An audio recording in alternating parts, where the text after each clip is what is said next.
Madam President, Senator from Alabama. I ask consent that the quorum call be dispensed with.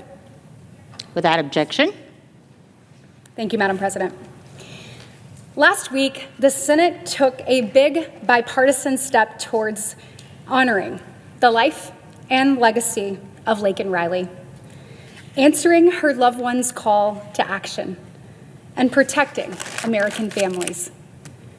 But that step, no matter how big, was just that, a first step. And there are many to follow if we want to follow through for the American people on the demands to secure our border and interior immigration enforcement, make it real, take it serious. And to do that, we have to break the cycle that we've seen year over year. The House passed the Laken Riley Act not once, but twice. Senator Budd took this very bill to the Senate floor last year, and unfortunately, our Democratic colleagues blocked it. I personally took the bill to the floor a second time and called on my colleagues to pass it, but not only did they say no, they stood in the way and didn't even allow us to have a hearing in the entire 118th Congress. Democrats persisted in their obstruction in moving this bill forward.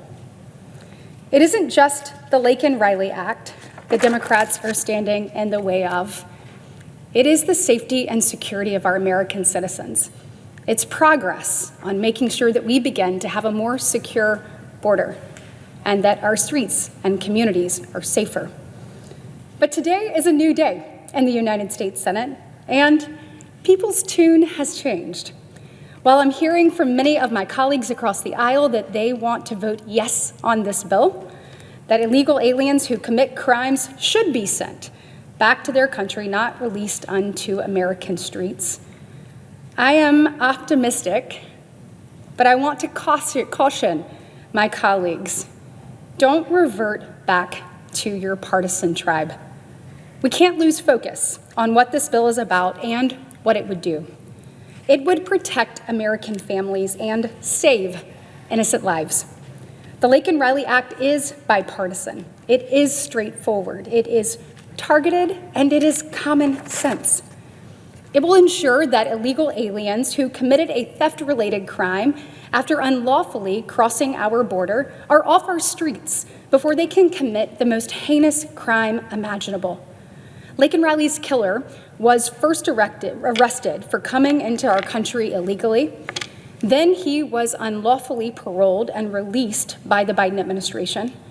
Then in New York, he was charged with acting in a manner to injure a child less than 17. Then, again, he was released without ICE issuing a detainer. Then in Georgia, he was charged for shoplifting. And again, he was released without ICE issuing a detainer. Jose Ibarra then went on to kill Laken Riley. The Laken Riley Act would have prevented him from running wild through our country's streets, and had it been law, it would have saved Laken Riley's life. And if we enact it into law in the coming days, it will no doubt save American lives, and it will save families from the heartbreak and tragedy that Laken Riley's family has had to endure. Now, I want to be clear. This bill does not attempt to fix every single thing in our immigration and border security system. We all know that there are plenty. And we have had several other border security and immigration enforcement bills in the works. I personally have the WALL Act and the Keep Our Communities Safe Act. But you'll notice I am not trying to tack those bills onto the Laken Riley Act as amendments, because this is a targeted bill to protect American families from criminal, illegal aliens. Isn't that common sense? Look, regardless of which side of the aisle you're on, I think this is clearly common ground that we should be able to rally around. I know that my Republican colleagues heard the American people's voices in November, and we are answering that call. The question remains, will enough Democrats join us to make it happen? Unfortunately, there are some working to create another push to block this vital legislation. So special interest groups are working around the clock right now to try to kill this bill. They are waging a campaign of misinformation, and in doing so, trying to create enough momentum so this bill doesn't become law. They have created every far-fetched hypothetical that they can dream up, but never discussing the real tragedies of Laken Riley and how they could have been stopped if we had only done our job. I've refuted their claims in conversations with my colleagues, and we will continue to do so. But what the American people should know is this. These are the same groups that have publicly fought to keep our borders wide open for years. They're the groups who thought that Joe Biden was too tough on the border and immigration, if that is even possible. We know how far out of touch that is. These are, of course, groups who don't want ICE detaining criminal illegal aliens. They're the very groups that actually wanted to abolish ICE.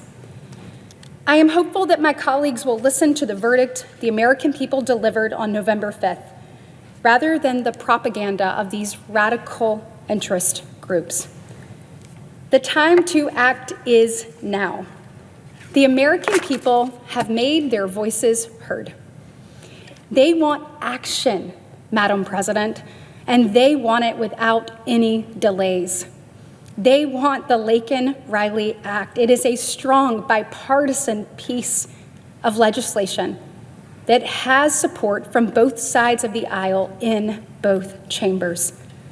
48 House Democrats voted for it. It's co-sponsored by Senators John Fetterman and Ruben Gallego of the Democratic Party.